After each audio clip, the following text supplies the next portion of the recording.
Good morning student. आज हम गद्य खंड का सेकंड चैप्टर मियाँ नसीरुद्दीन यह पढ़ने जा रहे हैं। तो इसमें सबसे पहले आप अपन इसके लेखक के बारे में, लेखिका के बारे में पढ़ेंगे। इसकी लेखिका है कृष्णा सोबती।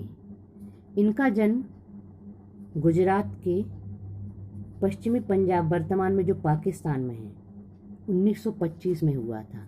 और इनकी रचनाएं हैं जिंदगी नामा, दिलो दानिश, ए लड़की, समय सरगम, डार, बिछुड़ी, मित्रों, मर जाने, बादलों के घेरे, सूरजमुखी, अंधेरे के हम हशमत।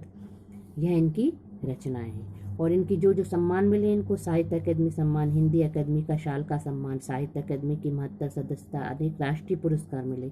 और हिंदी कथा साहित्य में कृष्णा सोबती का विशिष्ट पहचान है। और यह मानती हैं कि कम लिखना पर विशिष्ट लिखना, मतलब कम लिखो पर अच्छा लिखो। यही कारण है कि उनके संयमित लेखन और साफ सुथरी रचनात्मकता ने अपनी एक नित नया पाठक वर्ग बनाया है। उनकी कई उपन्यासों, लंबी कहानियों, संस्मरण, तो इस प्रकार उन्होंने यह लिखा है। तो भारत पाकिस्तान पर जिन लेखकों ने हिंदी में कालियाजी रचना की, जैसे झूठा सच राही मासूम राजा ने, आधा गांव, भीष्म सायनी के तमस और राही मासूम के आधा गांव, और यशपाल का झूठा सच, राही मासूम राजा का आधा गांव और भीष्म सायनी के तमस के साथ साथ कृष्णा सोबती की जिंदगी नामा जो है, वह भी भारत पाकिस्तान के लेखकों ने हिंदी में जो रचनाएं की हैं उसके अनुसार यह इनने भी, ये राही मासूम राजा, भीष्म सायनी, यशपाल, ये सब पाकिस्तान के लेखक हैं। तो उसी प्रकार कृष्णा सोबती ने भी जिंदगी नामा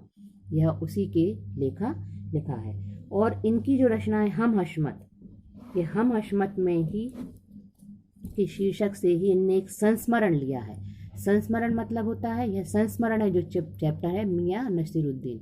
तो जो संस्मरण होता है, संस्मरण मतलब यादें जो हमारे साथ बीती हैं, वह कुछ यादें। तो वह इनने हम हशमत में जो कृति विशेष स्थान कर एक मियाँ नसीरुद्दीन, जो मियाँ नसीरुद्दीन है वह नानबाई मतलब होता है रोटी बनाने में माहिर। जो मियाँ नसीरुद्दीन थे वह रोटी बनाने में खानदानी नानबाई, मतलब पुराने समय से वह रोटी बनाने में उनके घर के लोग, दादा, परदादा, उनके पिताजी, तो खानदानी नानबाई मियाँ नसीरुद्दीन के व्यक्तित्व, उनकी रुचियाँ और उनके स्वभाव को बताया है कि उनका स्वभाव कैसा था, उनकी रुचियाँ कैसी थी और वह क्या बताते थे। वह मसीही अंदाज में रोटियाँ पकाने की कला में माहिर थे, वह खानदानी महारत हासिल किए हुए थे और इसके अलावा अपने पेशे को कला का दर्जा देते थे। कला समझते हो ना, आर्ट। और वह करके सीखने को असली हुनर मानते थे। वह सोचते थे कि जब हम कोई चीज़ करते हैं तो वास्तव में हम तभी सीख पाते हैं, नहीं तो हम नहीं सीख पाते। तो जो कला है, जैसे हम कोई भी कार्य करते हैं तो जब तक हम उस चीज़ को सीखते नहीं हैं तब हम उस कला में माहिर नहीं हो पाते। तो उसी प्रकार मियाँ नसीरुद्दीन के बारे में उनने एक संस्मरण बताया है। तो मियाँ नसीरुद्दीन जो कृष्णा सोबती थी, कृष्णा सोबती एक बार घूमते घूमते उस गली में पहुंच गई जहां मियाँ नसीरुद्दीन की दुकान थी। तो वहां पर जैसे ही पहुंची वो, तो वहां पर उनने देखा बहुत पटापट पटापट की आवाज़ आ रही थी। तो वह सोचने लगी कि यहाँ पटापट की आवाज़ क्यों आ रही। तो वहाँ पर वह रुक गई और अंदर जैसे ही अंदर को उनने झाँका तो मियाँ जो थे, मियाँ नसीरुद्दीन, वह चारपाई पर बैठे बीड़ी पी रहे थे, बीड़ी का मजा ले रहे थे। तो जैसे ही वहाँ पहुँची तो उनसे पूछने लगे कि फरमाइए। उनको लगा कोई ग्राहक है, तो कृष्णा सोबती से वह कहने लगे कि फरमाइए क्या बात है आप। तो उनने थोड़े से पूछा कि मुझे आपसे एक सवाल पूछना है, आपको वक्त हो तो बता सकते हो। तो मियाँ नसीरुद्दीन ने बोला हाँ मैं वक्त थोड़ा निकाल लूँगा, बता दूँगा, पूछो आप क्या पूछते हैं। तो उनने उनको थोड़ा घूर कर देखा तो उनको ऐसा लगा ऐसा ना हो कि अखबार मतलब होते हैं पत्रकार तो नहीं है ये। तो वो उन्हें उससे कहने लगे कि आप खोजी खुरापात करने वाले तो नहीं हो, अखबार वाले। मुझे अखबार बनाने वाले और अखबार पढ़ने वाले दोनों से निठल्ले रहते, तो समझता है वो, यानी मियाँ नसीरुद्दीन है वह दोनों को निठल्ला समझते हैं। और वह सोचते हैं कि जिनके पास काम नहीं होता वही अखबार छापते हैं और वही पढ़ते हैं। तो वह कहती ही नहीं, उनने फिर वो बताती कृष्णा सोबती कि ना मैं पत्रकार हूँ ना मैं अखबार वाले हूँ, मैं तो बस आपसे ऐसे ही यहाँ से निकली थी इसलिए मैं पूछने आई हूँ। तो वह उनसे पूछती है कि आपके यहाँ ये इतनी सारा आटा मड़ा है, क्या कुछ आज आपके यहाँ पर कुछ प्रोग्राम है क्या? तो वो कहते कि नहीं, तो मेरे यहाँ प्रोग्राम तो नहीं है। तो कहते हैं नहीं, मुझे ऐसा लगा इतना आटा। तो कहते नहीं, ये हमारी नानबाई की दुकान है। तो वो कहते नानबाई मतलब कहीं रोटी। तो उन्होंने कहा आप कितने किस्म की रोटियां बना लेती हैं? तो वह कहने लगे मैं बहुत सी किस्म की रोटियां बना लेता हूँ।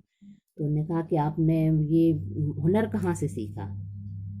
तो जैसे उनने पूछा कि आपने ये हुनर कहाँ से सीखा, तो वह उनसे गुस्से में बोलने लगे कि क्या कोई अपना हुनर सीखने कहीं जाएगा क्या?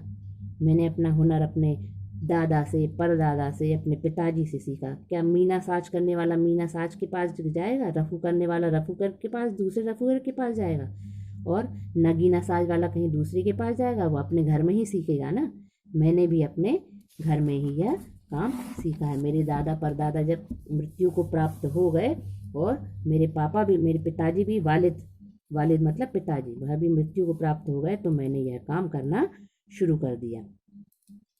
तो फिर थोड़ी देर बाद उनने फिर पूछा कि आपने सबसे पहले क्या से बनाना सीखा, मतलब आपने सबसे पहले क्या सीखा, कैसा सीखा? तो कहने लगे कि सीधे रोटी बनाना थोड़ी ना कोई सीखता है। मैंने सबसे पहले बर्तन धोना सीखा, भट्टी कैसे बनाना है वह भट्टी बनाना सीखा, भट्टी को आँच देना सीखा, भट्टी को साफ करना सीखा, उसके बाद है रोटी बनाना सीखा। मतलब मैं धीरे धीरे कार्य सीखता गया। फिर उनने पूछा कि तो आपने पढ़ाई की है? उन्होंने कहा पढ़ाई से क्या करना मुझे, मैंने तो अपना व्यापार जो था वह संभालना था, मुझे पढ़ने लिखने से क्या होता है। तो फिर धीरे धीरे वह आगे बढ़ती गई, उनसे सवाल जवाब करती रही। फिर उनने पूछा कि आपके जो आपके यहाँ शुरू से यह नानबाई मतलब रोटी बनाने का काम चल रहा है, तो इसको किसी ने सराहा क्या? इसने किसी ने आपकी तो वो कहने लगे, उनके दिमाग में एकदम चक्कर काट गया। कहने लगे मेरे बुजुर्ग तो जो थे, मेरे मेरे परदादा थे, दादा थे, उनने बादशाह सलामत के यहाँ काम किया है। तो उनने बादशाह सलामत ने उनसे बोला था कोई ऐसी चीज़ बनाओ जो ना आग से पके और ना पानी से बने। तो उनने वह चीज़ बना के दी। उनने वहाँ बहुत तारीफ़ की। तो उन्होंने कहा कि ऐसे हमारी कला की तारीफ़ की गई। यानी बादशाह सलामत जहाँपनाह जो थे, दिल्ली के बादशाह सलामत जहाँपनाह थे, उनने उसकी तारीफ़ की। तो उनने बोला, कृष्णा सोबती ने बोला कि वह बादशाह सलामत कौन थे? तो उनने वहाँ से बात काट दी और वह दूसरी बातों में लग गए। उनने वह बताई नहीं कि वह कौन सा, उनने कहा कौन सा पकवान था जो बिना पानी और बिना आग के बना, और बादशाह सलामत कौन थे जिनने आपकी इसकी तारीफ की। तो उनने वह बात नहीं बताई और वह उनको आंखें फाड़ फाड़ कर देखते रहे।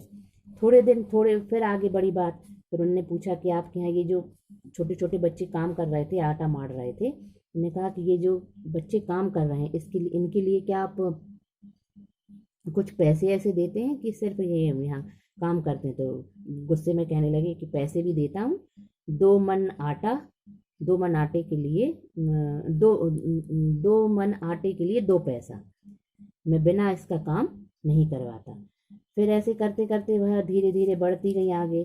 फिर थोड़ी देर बाद वह फिर से पूछने लगी कि आप फिर से बताइए कि आपके यहाँ जो यानी कौन कौन से बहादुर वो थे जहाँपनाह थे जिनके लिए आपके दादाजी ने रोटी बनाई थी, और वह कौन सा पकवान था? तो वह खींच कर उलट पलट से बात करने लगे। खींच खींच का मतलब गुस्से में बोलने लगे, क्या आपको बादशाह से चिट्ठी रुक्की भेजना है या उनसे आपको रिश्ता निभाना है? डाक खाने के लिए सही नाम पता जरूरी है क्या? तो वह गुस्से में बात पलट दी और उनको बटर बटर कर यानी मतलब गुस्से में देखते रहे। और इस प्रकार वह धीरे धीरे उनकी बातों को, फिर जैसे ही वह और भी बातें करती रहीं तो वह धीरे धीरे उनको अनसुना करते रहे। फिर उनने पूछा कि आप भट्टी में रोटियां पकाते हैं तो रोटी कितने प्रकार की बनाते हो? तो उनने रोटियों के नाम गिना दिए, मैं बाकर खानी, शीरमाल, तख्तान, बेसनी, खमीरी, रुमाली, गाव दीदा, गाजेबान, तुनकी, और फिर तेवर चढ़ाकर घूर कर देखने लगे और बता दिया कि तुनकी जो होती पापड़ से ज़्यादा महीन होती है। उनने उनके वो भी बताए। और वह सोचते थे कि वह क्या करते थे कि जैसे ये बातें करती थी तो वह आजू बाजू से उनके गली में से जो भी निकलता था उनसे बात करने लगते थे। वह सोचते थे कि वह बताएं उनको, कृष्णा सोबती को, कि मेरी तो कितने लोगों से पहचान है। तो वह वहां से जैसे उनने इन सब बातों से फिर से उनने वही बात पूछी कि वह आप बता तो दीजिए कि कौन से शाहजहां थे, कौन सा पकवान बनाया था। तो उनको खूब गुस्सा आई और उन्होंने उनके तरफ ही इग्नोर कर दिया, उनको देखना ही छोड़ दिया कृष्णा सोबती को, और गली से जो लोग निकल रहे थे उनसे बातें करने में मशगूल हो गए और इनके तरफ ही देखा ही नहीं, और वहां से कृष्णा सोबती वहां से निकल गए। तो इस प्रकार यह एक संस्मरण है, मतलब उनकी कुछ यादें हैं, जब उनने यह घटना अपने आंखों से देखी और अपने आंखों से वो करी, अपनी बात करी, तो वह एक संस्मरण, उनकी एक याद थी। तो वह याद हम हशमत, उसमें से यह एक संस्मरण लिया गया है मियाँ नसीरुद्दीन। Thank you.